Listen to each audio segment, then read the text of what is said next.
Okay, so I'm going to warn you ahead of time before we actually get into this that there is no way for me to cover all of the allusions in this section. So I'm going to summarize, and I will warn you that some of my summaries of these different philosophers have a little bit of bias in them because I feel a certain way about some of these philosophers. So let's go ahead. We're going to dive in today, and we're actually going to dive in a different way than we normally do. So hang on one second. Okay, so I just want to show you a little warm up before we actually get into class. And I'm going to let you can pause the video and just kind of make your own little deductions here. But there are three different visual arguments that are represented here. Okay. So argument number one, we have this like very generic little meme guy, and he's got his little hat on, and he's got a little smiley face, and it says, "This is Ralph. Ralph is a concept created by you while reading this. When you stop, Ralph ceases to exist. Your attention is the thin barrier between Ralph and the void. I'm scared," says Ralph.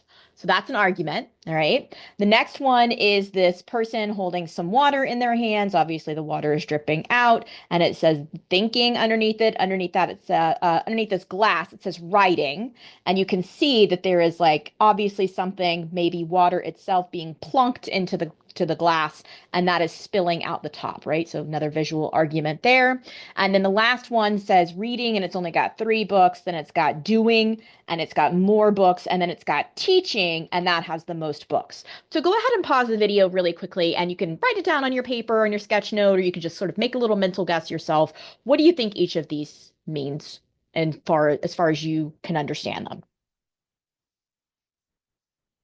Okay. So I'll tell you what I think that they mean, and I'm going to sort of explain this in a way that it relates to the class a little bit later on. So please do not think that the answer that I'm giving you is the answer that is, and actually I'm going to bring this over here so I stop looking off to the side, as I've realized in some of my other videos that I do that. Sorry about that, because I have the screen over there. So anyway, so as we're doing this, I want you to kind of think to yourself that like my interpretation, meaning you, your interpretation is not necessarily any better than my interpretation. This is just the way that I'm approaching this through my set of circumstances and my set of education and my set of understanding. And the reason I'm giving you that preface is that we're about to explore some philosophers today that bring up some very uncomfy questions when it comes to what is truth, what is knowledge, what is language, and what is understanding. Okay, so let's take this first one.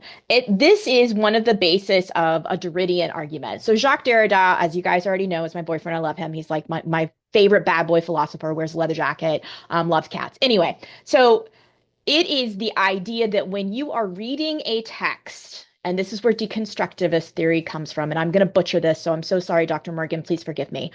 When you are reading a text, the text exists in the moment that you are reading it, and that moment between you and the text and that interpretation is affected only by the conversation that takes place on that text, right? There is no aspect to right or wrong because my interpretation of that is dependent upon all of the circumstances that surround me in this moment. I am a 46-year-old woman that lives in a southern state in the United States, and I have had a very specific set of circumstances that has led me up to understand that this person is Ralph is probably a male, and that this is a hat that person is wearing, so maybe they're in a colder state, right? And so all of these things exist on a plane of understanding through my interpretation or my lens. Okay. Your interpretation of this, where Ralph to you might be someone that you actually know. Maybe your grandpa's name was Ralph, right? Maybe you knew your grandpa named Ralph, and he was like a bricklayer and a mason, and he worked in a really small rural town, and he kind of became sort of like everyone knew that particular person as being like, hey, that's a construction owner of the company, and he's like an amazing dude. He's been here, his family's been here for generations. So like maybe you have a personal experience with someone named Ralph, right? But either way, your lens on Ralph and my lens on Ralph only take place within the context of this moment in which Ralph is being constructed from all of our memories to create this little person. Well, who cares? This is Ralph. Well, in this instance, it's nice and neat, and we can kind of look at this metaphor and go like, okay, sure, that exists, and he's like, once I stop thinking about him, he's gone. But when we start getting into the places of long extended like narratives, so let's just take narratives as like books, okay? Just Fahrenheit 451.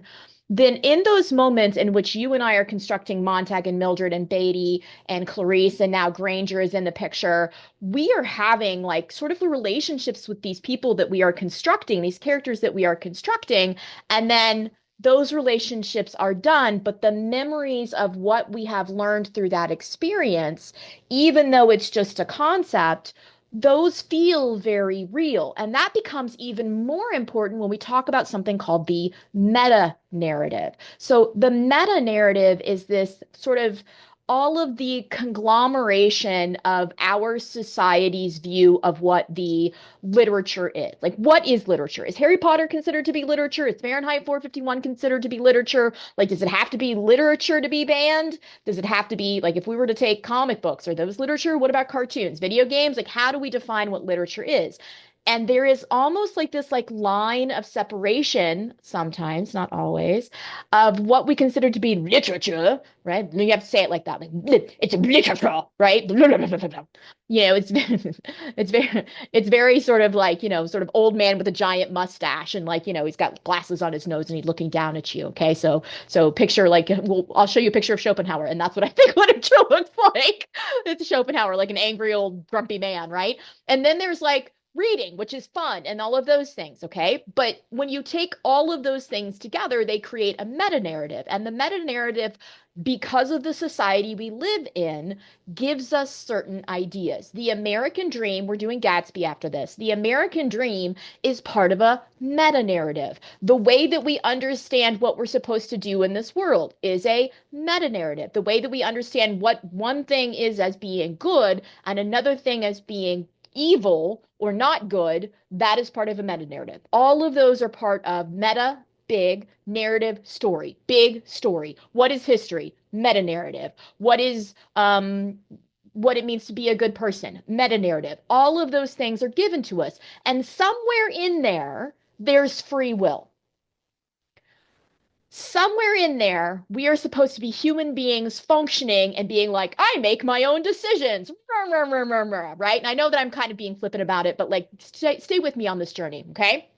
So that's one of the arguments. And if you're like, how was I supposed to know that? You weren't. I'm sorry. It was a trick. My bad. So here's the next one. And this one's pretty obvious because we already did the sieve in the sieve in the sand, right? So this is the idea of like when Montag is on the train and he's like Denham's Dentifrice and he's trying to memorize the parts of the Bible and he has this and it's sort of like dripping out of his hands.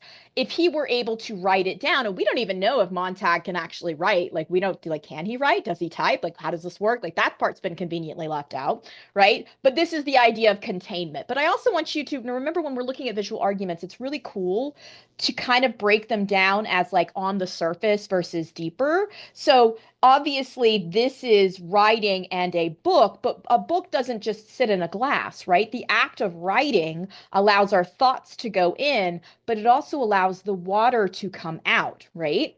So it's interesting that when we think of the idea of this is doesn't say written work. It says the act of writing, which is really, really cool because it's not just that like this is a book that sits by itself. It's not the books, Montag. It's the ideas in the books, right? Remember, that's what we heard from Faber. Faber, our pencil with the eraser so that you can erase things and come back again, erase things and come back again. So it's spilling out, right? Now, let's say, for example, I know you're going to get really deep with me. I'm sorry. I apologize. Here we go. So let's say, for example, that this water, which is quote unquote the act of writing, spills out and now someone else sees it. If that is someone else seeing it, is that reading? Right? The act of writing is spilled. Stop that. The act of writing is spilled out, and so now that's reading. Or maybe this actually evaporates up into the air, and now it's part of the general atmosphere. Is that what happens when we write things in our journals and then no one ever reads them? If a tree falls in the forest and it doesn't make a sound, right? Okay. So here's the last one. Remember, Montag is barely here. Hello, I am Montag. Hi, how's it going? Okay. He's barely here. And then all of a sudden, he gets dropped into this situation where he has no choice. And now he is living the life. And now he is here. He has gone through the river. He has been rebaptized. He has been washed anew. And he is now on the shores of this world in which he has abandoned his old self. Okay. And so now he's doing. And the next part that we're going to see, spoiler alert, the next part that we're going to see is his transition into this. So we are talking about someone not just escaping Plato's allegory of the cave and going out into the light of enlightenment and then being like, I'm going to try and pull these people out, and then the people don't want to come out, right? It's not just that, it's also his own journey of enlightenment, right? Not just trying to free other people, because he figured out he couldn't free Mildred, right? He figured out that Beatty wasn't on his team, and now he had to throw everything else away. And now he's on the shores with these people, and they're sort of the leftover fragments of intellectualism, and they have their own problems, which we're going to talk about. All right. But he is in this process. And that's one of the other things that we talked about with Heraclitus. It is this river of learning, and that's uncomfortable. I just want some stability. What do you mean there's no such thing as truth? Like, that's the problem, is that one book says that truth is this and the other book says that truth is that. And I don't know what I'm supposed to understand what truth actually is, because no one can tell me which is right or which is wrong, right? I want black and white answers. And philosophy goes, sorry. Okay. So we're going to explore one of the bigger ideas that we're going to break into. But before we do, I want to do a little experiment with you. Okay. So we're going to pause the video again. All right. I want you to imagine your identity, who you are right now, whatever that means to you. When I say identity, whatever pops up, maybe that's your value system, maybe that's how you are, maybe that's the thoughts that go into your head when you're all by yourself and no one's around to judge you. Who you, Alice in Wonderland, who are you? Like who you are, right? I want you to try and boil that down into 3 Polaroid candid pictures. And the reason that I say Polaroid candid pictures is that often, especially in modern society, we have very posed understandings of like, this is my family, and this is my house, and like those things. Like it's very posed. I want you to think of candid moments. So just like fragments of memory. Try to boil it down to 3. They don't have to be like necessarily 3, this was me when I was 4, this is me when I was like 9, this is me when I was like 13, right? They can literally be moments from yesterday if that's how you want to like view your life. And there's nothing wrong with that. These are entirely up to you. So I want you to think of 3 moments. You're going to pause the video in a second. I want you to think of 3 moments that are like candid photographs that define who you are as an identity. And they can be good or bad. You are not sharing these with me. You're just putting them into your head for a moment. So go ahead and pause the video and make those 3 Polaroids for me.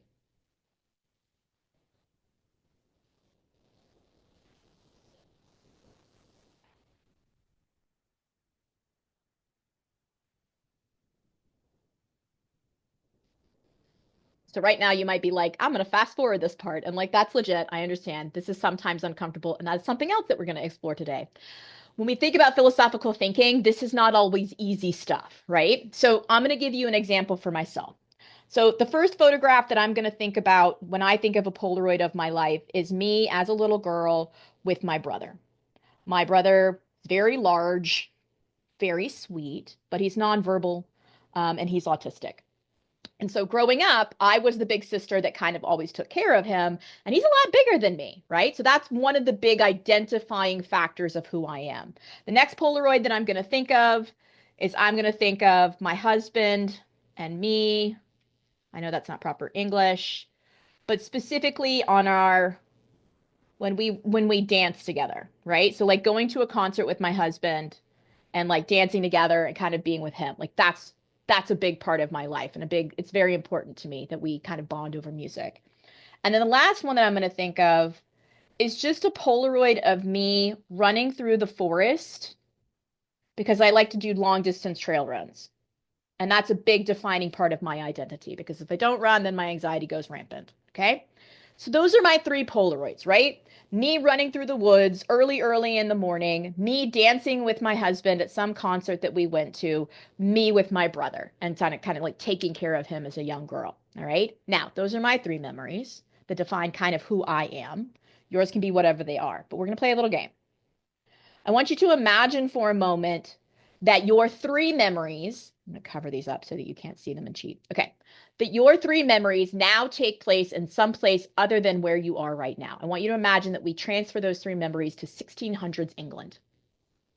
So 1600s England would mean that me as a little girl I would be growing up. I would probably, at the time that I'm thinking of that Polaroid, when Zach was so much bigger than me, I would have been like 14 or 15. I probably would have been married off at that point. My brother probably would have been sent somewhere to be taken care of, and those places are not very good. So that would obviously shape my identity. But I would not necessarily know during that time period that that was cruel because that's what everyone else did. So my understanding of what is good and bad would be very different in 1600s England now.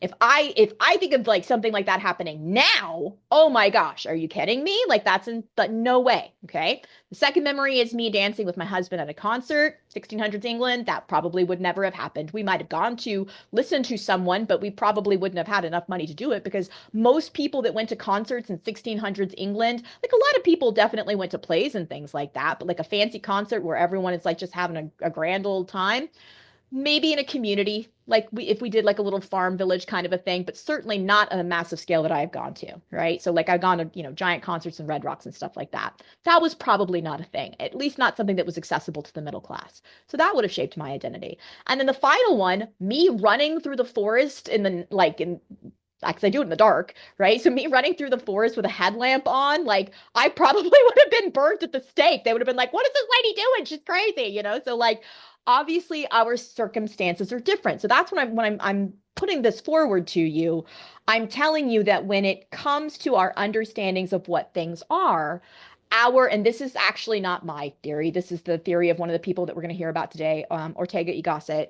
It is that basically our understandings of free will are extremely, according to this guy, limited. And if they are not extremely limited, then they kind of don't exist at all because we are such products of our environment, right? So the first experiment that we did was 1600s England. Now take that same set of circumstances that I told you, my brother being a nonverbal autistic child, me dancing with my husband at a concert, me running through the woods. Now put it in 1920s Germany.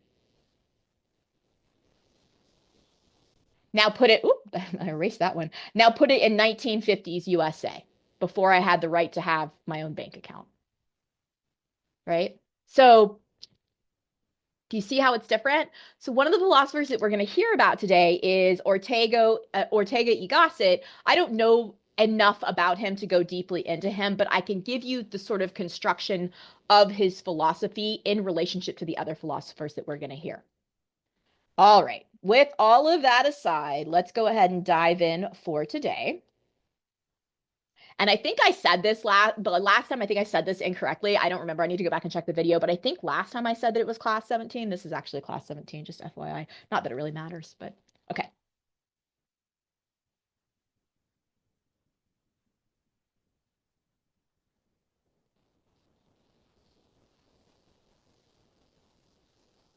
Okay, so we are starting on page 143.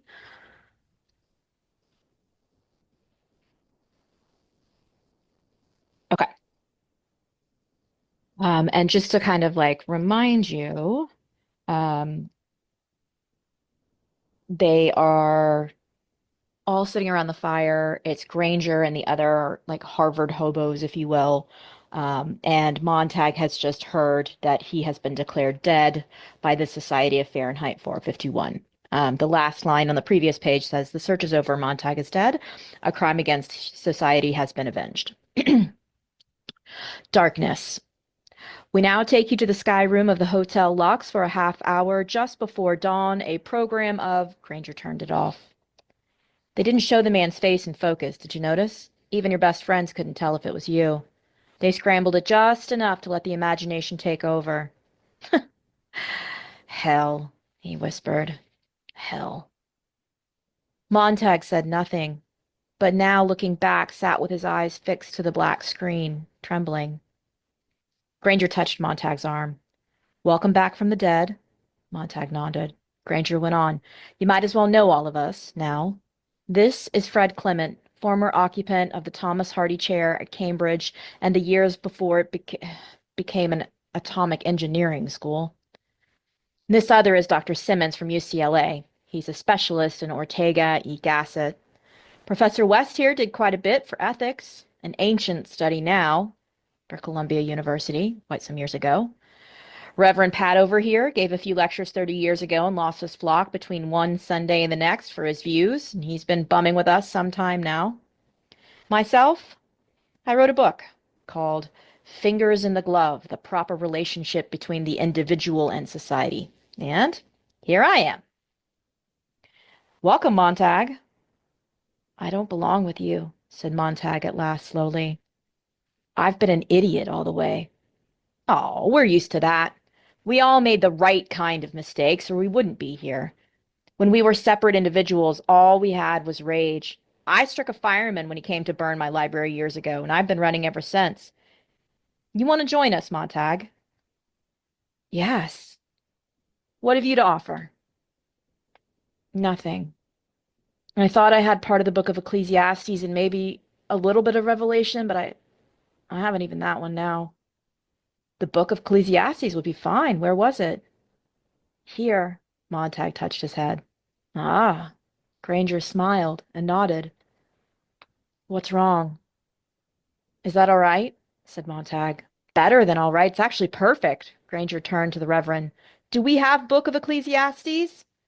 One. A man named Harris in Youngtown? Montag. Granger took Montag's shoulder firmly. Walk carefully. Guard your health. If anything should happen to Harris, you are the Book of Ecclesiastes. See how important you've become in the last minute? But I've forgotten. No, nothing's ever lost. We have ways to shake down your clinkers for you. I've tried to remember. No. Don't try. It'll come when we need it. All of us have photographic memories, but spend a lifetime learning how to block off the things that are really in there.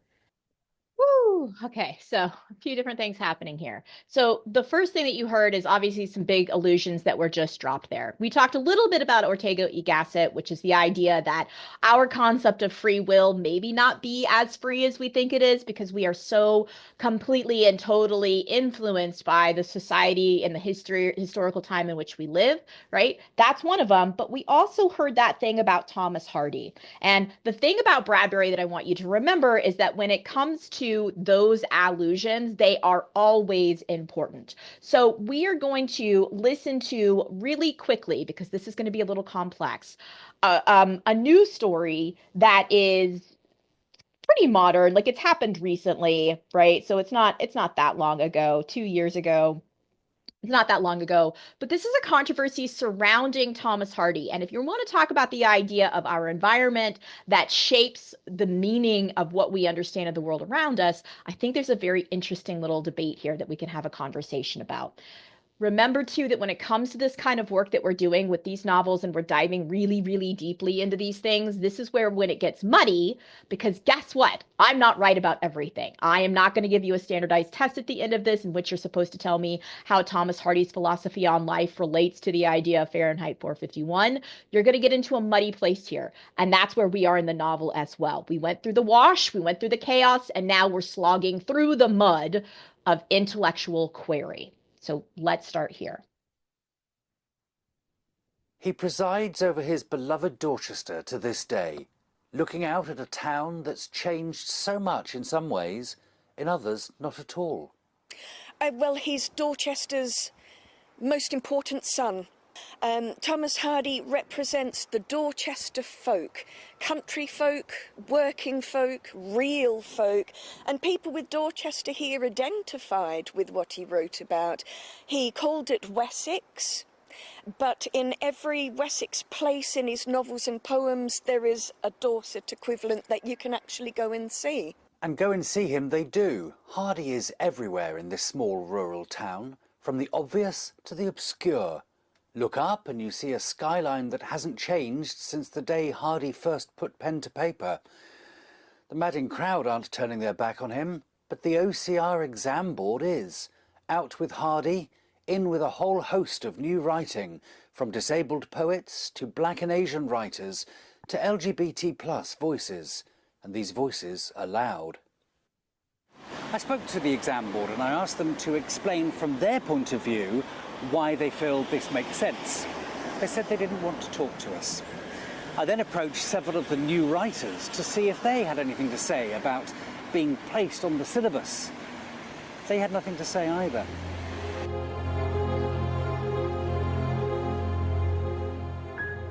But Hardy has plenty to say. The dusk of evening was the proper hour at which a true impression of this suggestive place could be received. Standing in the middle of the arena at this time, there by degrees became apparent its real vastness, melancholy, impressive, lonely. Intrigues were arranged there, tentative meetings were there experimented after divisions and feuds. Well, Thomas Hardy's facing a different type of division today, a new yet familiar feud that rankles as deep as any that played out on this spot in Hardy's fictional Casterbridge. Where does it stop? Do you continue the takeoff, he's going to keep replacing it with you? Because after all, we've gone a long time now, haven't we, reading Thomas Hardy? I personally agree with bringing in new voices. It has to be done if any progression is going to be made in any way, shape or form. But I'm of the opinion of having the new voices side by side with the voices from the past so that people have a reference point for the new voices. That from the Thomas Hardy Society. This from the MP for West Dorset. He agrees too. So much so, he's written to the Department for Education, demanding Dorset's native be returned to the exam room. I don't see there's any association with Empire here. For me, as the MP for West Dorset, I see a local author who had a pretty tough upbringing, was not well off. He challenged lots of things, made many successes, and whose ashes are now buried in Westminster Abbey. To recognise all those things, I think that's someone to be celebrated and recognised, and that's why I've decided to challenge this in the way I have done. His ashes are buried in Westminster, in Poets' Corner, but his heart is here, in his beloved Dorset. No one doubts Dorset will forever honour its most important son. The hope now that his words aren't buried with him. Jeff Moody, GB News. Okay, so I know you're like, what? Why are we watching that? Okay, so remember I told you the mud, okay? I want you to imagine for a second that all of history is Heraclitus's stream, okay? But at the edge of the stream, and we call it, Heraclitus's stream, meaning that like you can never step in the same stream twice, and that's kind of like the idea of the human experience and also learning. Everything is going to be different for everyone. At the edge of this stream, there is mud. And this mud is kind of what we get from books. It is when we slow down the movement of the stream and whatever little tiny bits of truth that we can gather from this movement get pushed off into this bank. Okay, so we are essentially at some level when we read slogging through the ideas of others. Okay, now when we try to figure out what quote unquote truth is, there is a lot of truth to lots of different things that don't get recognized as being canonical, meaning that they are considered to be part of the meta narrative. Thomas Hardy, for a very long time period, was considered to be part of the meta narrative. If you're looking for someone that wants to appreciate the everyday working class voice and all of the sort of philosophies that go along with being just a person in the world, Thomas Hardy and the ideas that he had, they were a big prominent feature in this mud. Okay.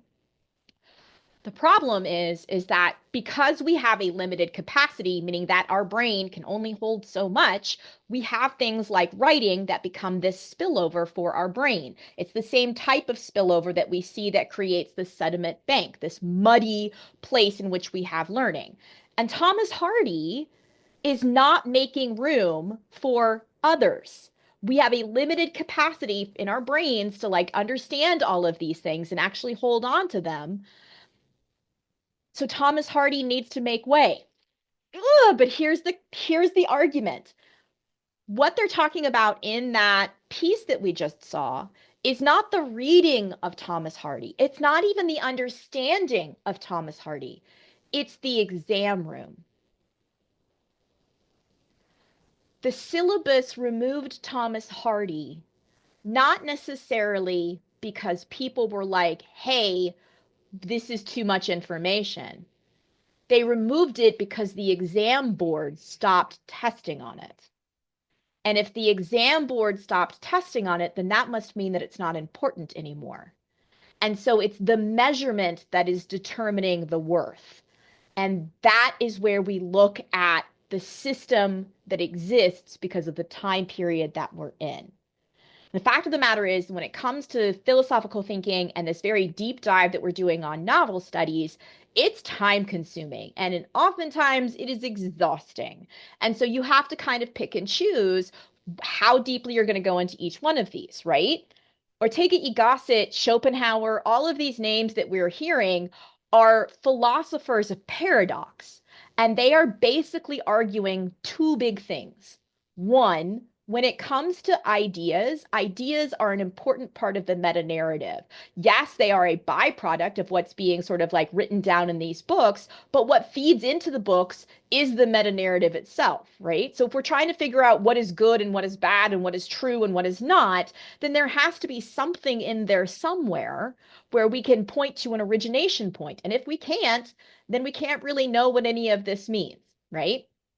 So we have these philosophers and they are sort of like muddying the thoughts of what this big stream of knowledge actually is. But when we slow things down, we start doing this sort of philosophical examination of things, we realize that truth really isn't that easy to pin down. So what do we do with that information? What do we do with the information when we find out that truth is not something that we can necessarily say, this is always true and this is not, this is always wrong, right?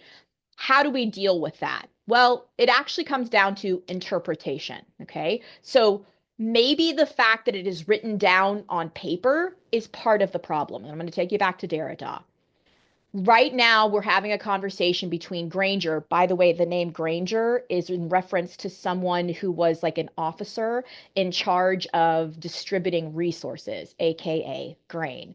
And Granger is in charge of distributing resources, aka knowledge, right? All of these different ideas that we are hearing, all these little segments of books that we're hearing, all of those are part of a meta narrative. And the debate that we just heard about Thomas Hardy is maybe that meta narrative is exclusionary.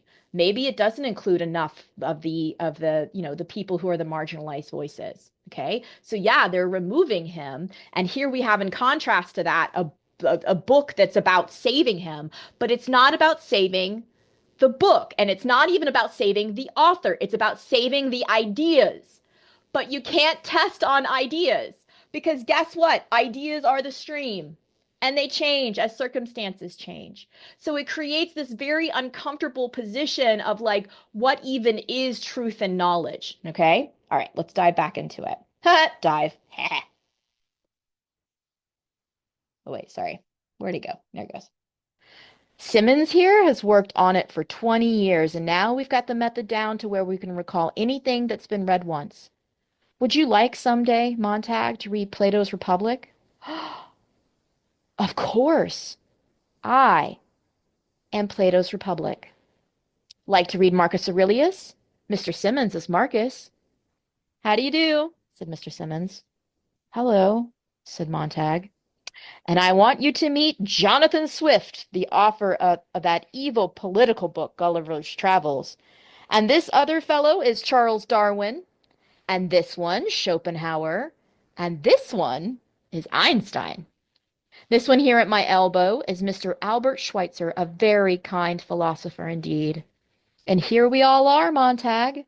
Aristophanes and Mahatma Gandhi, Gautama Buddha, Confucius, Thomas Love Peacock, Thomas Jefferson, Mr. Lincoln, if you please. Okay, so it's just like illusion, illusion, illusion, illusion, illusion, illusion. And we're being washed. Sorry, I keep bringing the Heraclitus stream. We're being washed with all of these illusions, but all of these illusions are philosophers that are philosophers of paradox. All right, that they are the ones that are challenging their time period, and they're saying to the time period in which we live, you think that X is true and Y is not true, but what if it's somewhere in between, right? They challenge the time period in which they live because they see what's wrong with their time period. From Gandhi to Lincoln, Aristophanes, Schopenhauer, like all of these are basically huge, massive thinkers that are philosophical thinkers, and they don't give truth an easy time. Please. We are also Matthew, Mark, Luke, and John. Everyone laughed quietly. It can't be, said Montag. Oh, it is, replied Granger, smiling. We're book burners, too. We read the books and burnt them, afraid they'd be found. Microfilming didn't pay off. We were always traveling, and we didn't want to bury the film and come back later. Always the chance of discovery. Better to keep it with the old heads where no one can see it or suspect it. We are all bits and pieces of history and literature and international law. Byron, Tom Paine, Machiavelli, Lord Christ. It's here. And the hour's late and the war's begun. And we're out here and the city is there, all wrapped up in its own coat of 1,000 colors. What do you think, Montag? I think I was blind, trying to go at things my way, planting books in firemen's houses and sending in alarms. You did what you had to do. Okay, so last thing, because I didn't mention this before, I just wanted to pop it in here. There is a distinct argument here being made about anti-intellectualism. So anti-intellectualism basically argues that people who are too smart for their own good cause all sorts of problems in society. And if they just accepted living in a world in which they didn't have to like care about stuff and they could just be like on a surface level, then that would make things better. All right. These people are too smart for their own good. They don't know what they're talking about. They don't know what it means to be human, which is also one of the arguments that we hear. In fact, let me show you this really quickly. Ever heard of the Spanish philosopher who blended philosophy with sociology? Meet José Ortega y Gasset. The man who brought phenomenology to Spain. Born in 1883, Ortega wasn't your average bookworm. He believed philosophy should be accessible to everyone, not just academics. Influenced by German thinkers, he brought phenomenology to the Spanish-speaking world. But what exactly is phenomenology? It's the study of conscious experience. Ortega used this to explore how individuals perceive reality differently. His famous quote, "I am myself and my circumstances."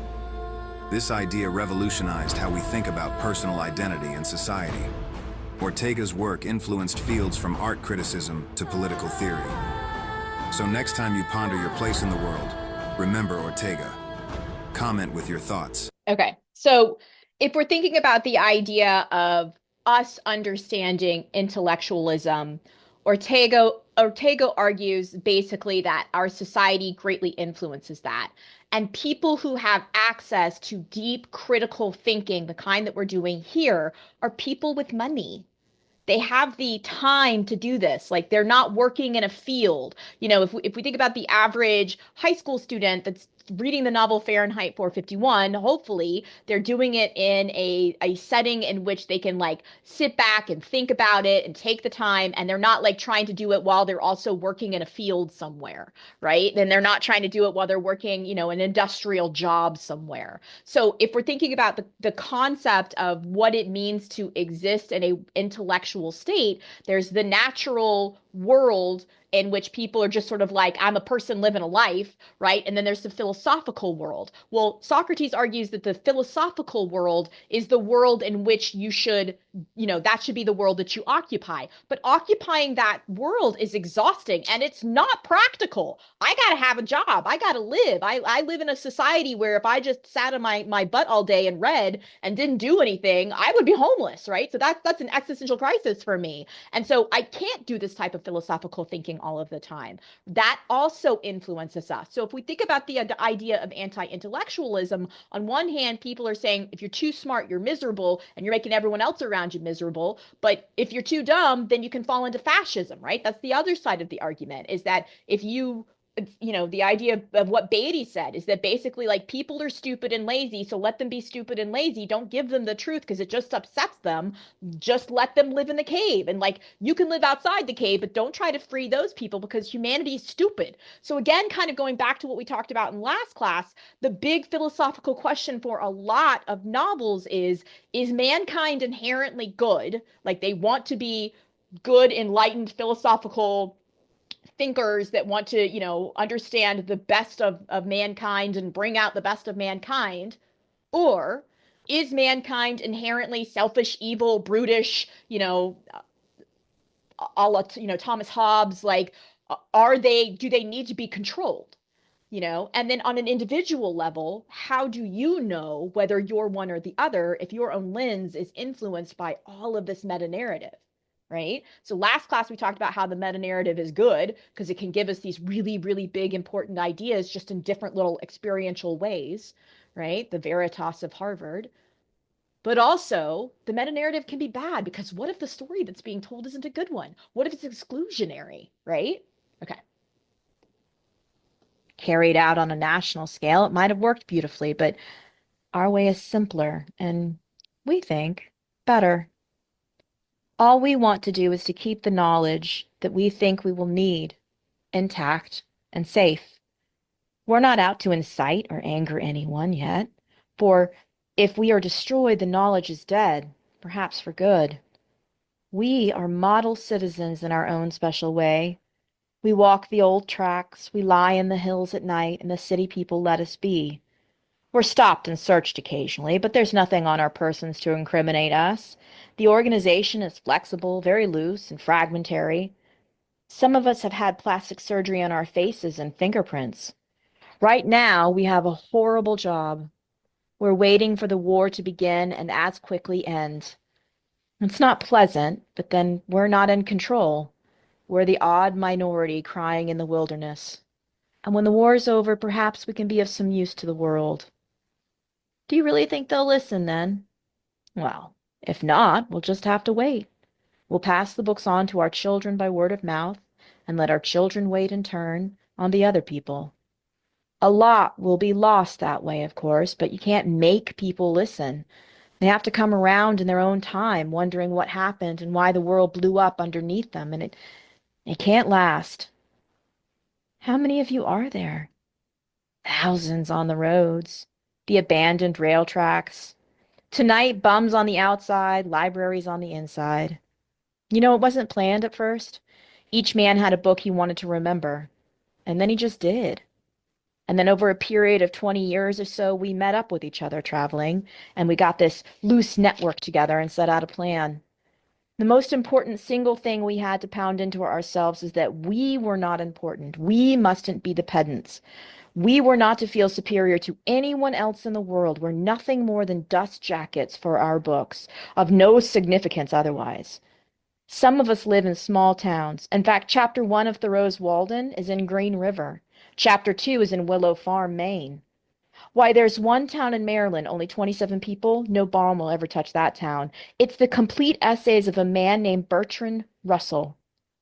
Pick up that town almost and flip the pages, so many pages to a person.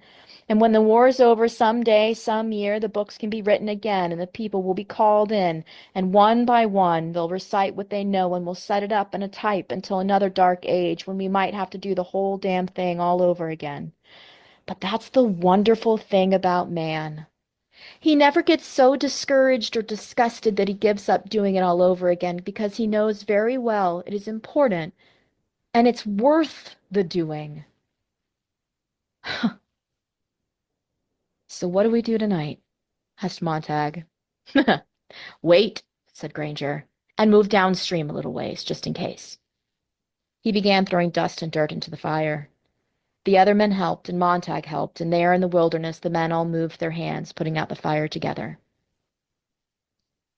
They stood by the river in the starlight, and Montag saw the luminous dial of his waterproof. 5 o'clock in the morning. Another year ticked by in a single hour, and dawn waiting beyond the far bank of the river.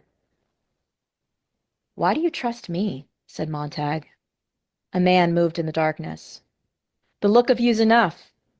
You haven't seen yourself in a mirror lately, but beyond that, the city's never cared so much about us to bother with an elaborate chase like this to find us. A few crackpots with verses in their heads can't touch them, and they know it, and we know it, and everyone knows it. So, yeah, as long as the vast population doesn't wander around quoting the Magna Carta and the Constitution, that's all right. The firemen were enough to check that now and then. And no, the cities don't really bother us, and you, you look like hell. They moved along the bank of the river going south. Montag tried to see the men's faces, the old faces he remembered from the firelight, lined and tired. He was looking for a brightness, a resolve, a triumph over tomorrow. That hardly seemed to be there.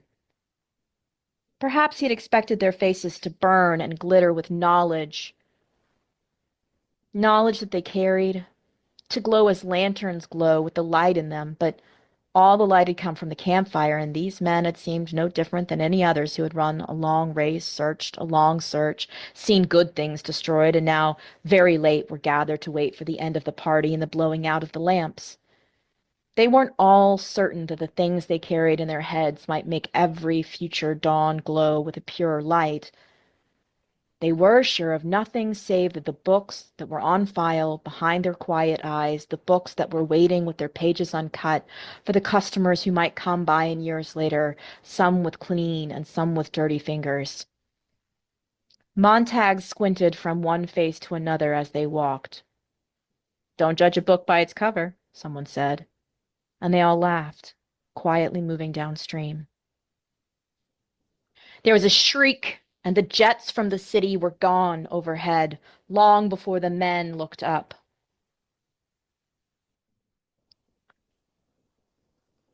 Montag stared back at the city, far down the river, only a faint glow now. "My wife's back there." "Oh, I'm sorry to hear that. The cities won't do well in the next few days," said Granger. It's strange I don't miss her.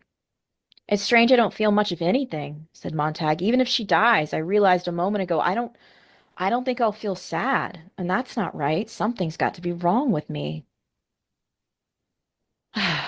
"Listen," said Granger, taking his arm and walking with him, holding aside the bushes to let him pass. "When I was a boy, my grandfather died, and he was a sculptor. He was also a very kind man who had a lot of love to give the world, and he helped clean up the slum in our town. And he made toys for us, and he did a million things in his lifetime. He was always busy with his hands, and when he died, I suddenly realized I wasn't crying for him at all, but for all the things he did. I cried because he would never do them again. He would never carve another piece of wood, or help us raise doves and pigeons in the backyard, or play the violin the way he did, or tell us jokes the way he did. He was part of us, and when he died, all the actions stopped dead, and there was no one to do them just the way that he did.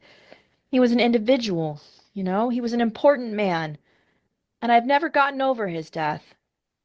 And often I think what wonderful carvings never came to birth because he died, and how many jokes are missing from the world, and how many homing pigeons untouched by his hands, doves flying through the sky. He shaped the world. He did things to the world. The world was bankrupted of 10 million fine actions the night that he passed on." Montag walked in silence. "Millie, Millie," he whispered. "Millie." "What's that?" My wife. My wife, poor Millie. Poor Millie. I can't remember anything. I think of her hands, but I don't see them. I don't see them doing anything. They just kind of like hang at her sides and they lie there or in her lap and there's a cigarette in them, but that's all." Montag turned and glanced back. "What did you give the city, Montag?" he thought. "Ashes." What did the others give to each other? He thought. Nothingness. Granger stood looking back with Montag. "Everyone must leave something behind when he dies," my grandfather said. "A child, or a book, or a painting, or a house, or a wall built of shoes, or a garden planted, something your hand touched, some way for your soul to have somewhere to go when you die. And when people look back at that tree or that flower or that kid, you're there. And it doesn't matter what you do, he said, so long as you change something from the way it was before you touched it into something that's like you after you take your hands away. The difference between the man who just cuts the lawn and a real gardener is in the touching, he said. The lawn cutter might just as well not have been there at all. The gardener will be there a lifetime. Granger moved his hand. My grandfather showed me some V2 rocket films once, 50 years ago. Have you ever seen the atom bomb mushroom from 200 miles up? It's a pinprick. It's nothing, with the wilderness all around it. My grandfather ran off the V2 rocket film a dozen times and then hoped that someday our cities would open up more and let the green and the land and the wilderness in more to remind people that we're allotted a little space on earth and that we survive in the wilderness that can take back what it has given as easily as blowing its breath on us or sending the sea to tell us that we're not so big. And when we forget how to close the wilderness, how close it is in the night, my grandpa said, someday it will come back and it will get us.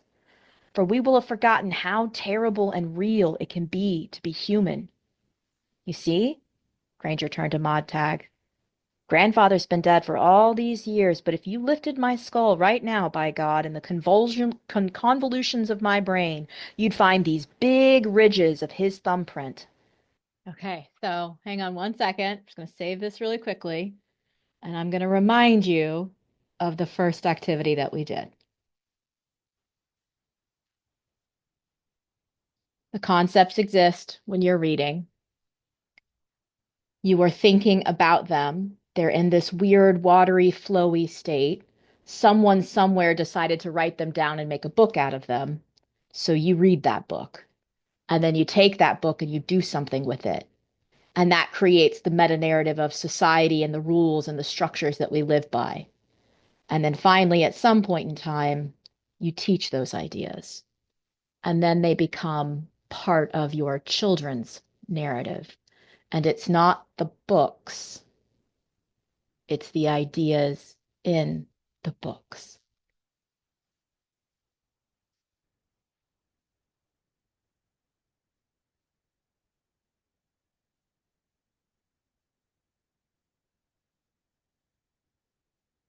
He touched me. And as I said earlier, he was a sculptor. I hate a Roman named Status Quo, he said to me. Stuff your eyes with wonder, he said. Live as if you dropped dead in 10 seconds. See the world. It's more fantastic than any dream made or paid for in factories. Ask no guarantees, ask for no security. There will never be such an animal. And if there were, it would be related to the great sloth which hangs upside down in a tree all day, every day, sleeping its life away. To hell with that. Shake the tree and knock the great sloth down on his ass. Look, cried Montag. And the war began and ended in that instant. Later, the men around Montag could not say if they really seen anything. Perhaps the merest flourish of light and motion in the sky. Perhaps the bombs were there and the jets, 10 miles, 5 miles, 1 mile up for the merest instant, like a grain thrown over the heavens by a great sewing hand, and the bombs drifting with dreadful swiftness, yet sudden slowness, down upon the mourning city they had left behind. The bombardment was to all intents and purposes finished once the jets had sighted their target, alerted their bombardier at 5,000 miles an hour. As quick as the whisper of a sigh, the war was finished. Once the bomb released was yanked, it was over. And now, a full 3 seconds, all of the time in history before the bomb struck, the enemy ships themselves were gone half around the visible world, like bullets in which a savage islander might not believe because they were invisible. Yet the heart is suddenly shattered, the body falls in separate motions, and the blood is astonished to be freed on the air. Okay, so last little argument that we have here If we're shaped by the world in which we live in, specifically the historical context in which we live in, we have to remember that a lot of times there are new things that shake up the narratives of history. We heard all of those like massive thinkers dropped in that like series of illusions, right? And Darwin, Lincoln, Schopenhauer. So like these massive people that came along. I mean, Newton should have probably been there, but Einstein is good enough, coming in there and basically saying everything that you know, society, mankind, humanity, is wrong. But one of the things that we also have to remember is that Ray Bradbury is writing this in a time period in which the inevitability of mankind destroying itself is now more than like an idea in a book. It's real and it's nature, but it's the nature of man. Like it used to be the biggest thing in the world that could destroy all of mankind could be a natural thing. Like in the world of the plague, right? A disease could come along and destroy mankind, right? But mankind proved resilient in that and was able to, surpass it. Massive floods, huge storms, like also like you go out into the sea and people, in ships of hundreds of people just die, right? Those are all nature's power and wrath. They are walking through nature right now as they're having this conversation, right? And this is the time period in which the atomic bomb is a real thing, and there is a new understanding that we as a species of human beings now have the ability to destroy ourselves. Right. So like we've got, worse bombs now, but back then the idea of someone dropping the atomic bomb, and if right now you're going, wait, did the atomic bomb already get dropped? I'm not going to tell you because I want you to do exactly the argument that they're making right now. You learn through experience. And if I give you the answer, that I'm no better than someone who is giving you a test question. I want you to explore. The big question that you're looking at here is, if the idea of the existential threat of humanity is the atomic bomb, how much understanding of the atomic bomb did Ray Bradbury have for his time period as he's writing this? Because what just happened is everything that Montag knew to be civilization has now been blown off of the face of the map. And that's the existential crisis that the society of Ray Bradbury's time period is dealing with. Not only that, but everyone's getting distracted by televisions. Remember, I told you guys at the very beginning of the class, there was just this massive technological boom of TV watching. Not book reading, not short story reading, TV watching. Everyone's glued to their TV sets and everyone's getting TV sets and oh my gosh, and oh my gosh, and oh my gosh. And he is watching this as a writer and he's seeing people's attention spans get shorter and shorter and shorter and shorter and shorter. And people are working harder and harder and harder and harder and no one is questioning anything. This is before the internet. And so he's watching all of this. And then on the other hand, there are people who are constructing the meta narratives and who are in charge of the meta narratives. And they have their finger on the button that could end mankind. So this is an existential crisis for all of the species of mankind, right? So he is also a product of his time period, Ray Bradbury. So you should go research how many atomic bombs have been dropped by not by Ray Bradbury, although this book might be one, during Ray Bradbury's time period before the writing. And remember, writing and publishing are two different. So he was writing something, he was in the process of writing something, and then later he published it, right? And the people received that. So that's also a whole thing. The brain squandered its few precious memories and puzzled. It dies. This was not to be believed. It was merely a gesture. Montag saw a great flirt of metal fist over the far city, and he knew the scream of jets would follow, would say after the deed, disintegrate, leave no stone on another, perish, die. Montag held the bombs in the sky for a single moment with his mind and his hands reaching helplessly up at them. Run, he cried to Faber, to Clarice. Run! To Mildred. Get out of there. Get out of there. But Clarice, he remembered, was dead. And Faber was out, there in the deep valleys of the country somewhere. The 5 a.m. bus was on its way from one desolation to another. Though the desolation had not yet arrived, it was still in the air, and it was certain as a man could make it. Before the bus had run another 50 yards on the highway, its destination would be meaningless, and its point of departure change from metropolis to junkyard. And Mildred, get out! Run! He saw her in a hotel room somewhere now, in the half second remaining with the bombs a yard, a foot, an inch from her building. He saw her leaning towards the great shimmering walls of color and motion where the family talked and talked and talked to her, where the family prattled and chatted and said her name and smiled her and said nothing of the bomb that was an inch now, a half an inch, a quarter inch from the top of the hotel, leaning into the wall as if all of the hunger of looking would find the secret of her helpless unease there. Mildred leaning anxiously, nervously, as if to plunge, drop, fall into that swarming immensity of color, to drown in its bright, bright happiness. The first bomb struck. Mildred! Perhaps. Who would ever know? Perhaps the great broadcasting stations with their beams of color and light and talk and chatter went first into oblivion. Montag, falling flat, going down, saw or felt or imagined he saw or felt the walls go dark in Millie's face, heard her screaming because in the millionth part of time left she saw her own face reflected there, in a mirror instead of a crystal ball.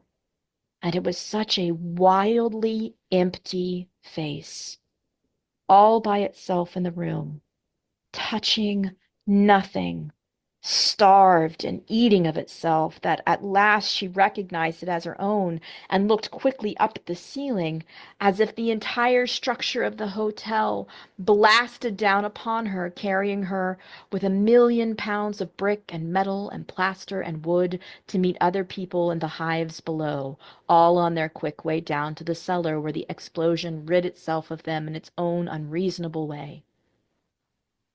I remember. Montag clung to the earth. I remember. Chicago.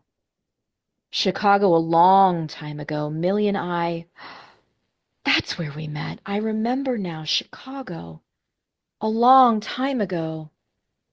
The concussion knocked the air across and down the river, turned the men over like dominoes in a line, blew the water in lifting sprays, and blew the dust and made the trees above them mourn with a great wind passing away south. Montag crushed himself down, squeezing himself small, eyes tight. He blinked once, and in that instant he saw the city instead of the bombs in the air. They had displaced each other. For another of those impossible instants, the city stood rebuilt and unrecognizable, taller than it had ever hoped or strived to be, taller than man had built it, erected at last in gouts of shattered concrete and sparkles torn metal into mural, hung like reverse avalanche, 1,000,000 colors, 1,000,000 oddities, a door where a window should be, a top for a bottom, a side for a back, and the city rolled over and fell down dead. The sound of its death came after. Okay. Let's stop there. Thank you. So let's talk really quickly about that very end scene. So we have Montag watching the entire world blow up, this atomic bomb kind of concept. And as he does so, he has a vision and he imagines, or maybe he sees Millie in her hotel room surrounded by the four walls, and she's happy and everything is chattering. And she's almost in this like infantile state, right? So like where everything is being cared for and she doesn't have to think. But then all of a sudden he wonders to himself, or maybe he visions this, we don't know because we're not given the convenience of truth, and he sees that the lights and the power cuts off before the bomb actually hits, and she is faced with her own reflection in the darkness, and she sees herself, and the reflection that she sees is a starved person, a non-person, because this person, unlike the grandfather of Granger, did not live an examined life, did not try to leave anything behind, did not try to cultivate a life, just wanted to be happy all of the time, was in a state of only seeking perpetual comfort and joy and happiness with the happiness boys.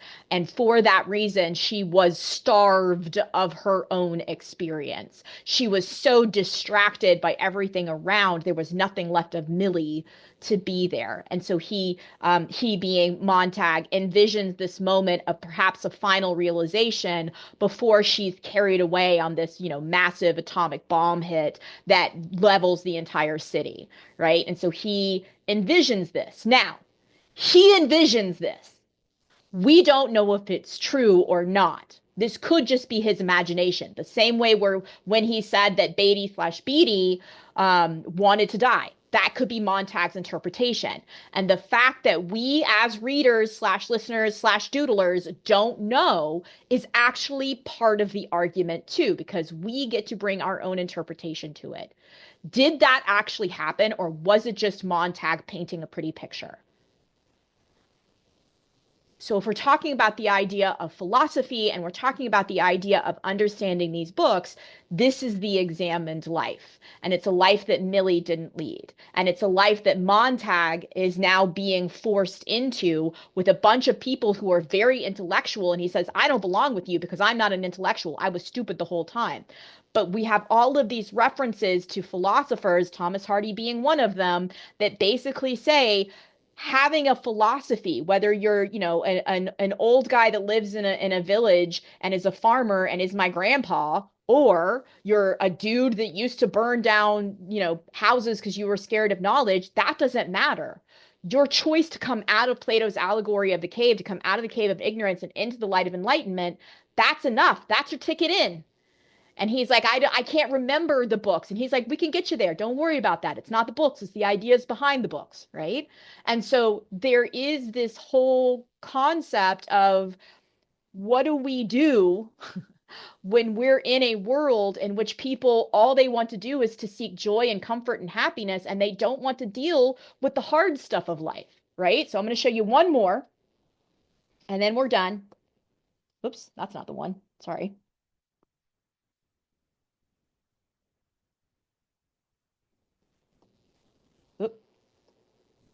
There we go. Okay. So this is Schopenhauer. You heard me kept saying Schopenhauer over and again. Arthur Schopenhauer argues that chasing happiness is meaningless because the world is full of suffering and not designed to make us happy. Instead, he suggests focusing on reducing pain rather than seeking joy. Art and philosophy offer brief escapes from the weight of reality, providing moments of relief. In human relationships, he warns that excessive intimacy often turns into pain and advocates for maintaining balanced boundaries. Schopenhauer's concept of the will to live suggests that our desires control us, making us prisoners of an illusion. So, is life truly filled with inevitable suffering? And does confronting this suffering lead to a more realistic way of living? Now, so for Schopenhauer, and I'm not going to spend too much time on him because I'm not exactly a fan for other reasons, but does Schopenhauer's philosophy ring true to you? Perhaps for you, the idea of living a life in which you do not confront all of these big questions that are being brought up by Fahrenheit 451, that kind of life doesn't seem as a fulfilled life, right? It's an unexamined life. Or maybe you're trying to sort of balance somewhere in between, because the fact of the matter is what we do when we do this type of thinking, it's exhausting. It's really hard, and you kind of can't do it all the time. So how do we come to the even keel between these? This is kind of arguing that the institutions that we have in place are so corrupted, Fahrenheit 451, that they're so corrupted. Like Granger says, all we do, he's like, what do we do now? We do the hard thing, and that is wait. We wait for everything else to burn down. And then once it burns down, our knowledge, the ideas that we have, not the books, because we burn the books. We also burn books. We get rid of the physical object of the books because Ralph is going to not exist when you stop reading them. It's the ideas behind the books. We give those to our children and your children and their children, and we teach, because the highest level of understanding this is not the reading, it's not the doing, it's the teaching. All right, so let's end it for there today. I know that was a big one.